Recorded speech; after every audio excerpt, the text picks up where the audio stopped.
আপনাদের সমাজে শান্তি নেই, আপনার জীবনে শান্তি নাই, আপনার রাষ্ট্রে শান্তি নাই, একটাই মাত্র কারণ রাসূলের সুন্নাহকে আপনারা প্রত্যাখ্যান করেছেন। মসজিদগুলোতে কেন শান্তি নাই?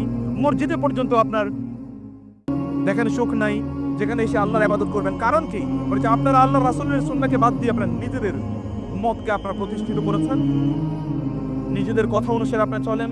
রাসূল কি বলেছে তা আপনাদের ধারে কাছেও নাই, আপনাদের চিন্তা চেতনার মধ্যেও নাই। কবে আপনারা খুঁজেছেন রাসূলুল্লাহ সাল্লাল্লাহু আলাইহি ওয়াসাল্লাম কি বলেছেন, কি করেছেন?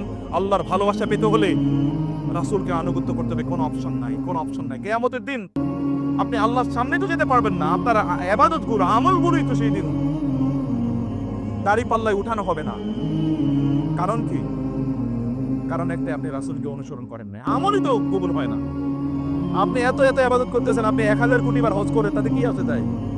আপনি 1000 কোটি মসজিদ নির্মাণ করেন, তাতে কি আসে যায়? আপনি একেবারে নামাজ পড়তে পড়তে দাগ ফেলিয়ে দিয়েছেন কপালে, তাতে কিছু আসে যায় না। যদি সুন্নাহর ব্যত্যয় হয়, তাহলে এগুলো সব কিছু আল্লাহ সুবহানাহু ওয়া তাআলা ছুঁড়ে ফেলে দেবেন, কোনোটাই আল্লাহ তাআলা গ্রহণ করবেন না। সুন্নাহ ইজ ইওর লাইফস্টাইল। সুন্নাহ হচ্ছে আপনার জীবন, আপনার জীবন পদ্ধতি।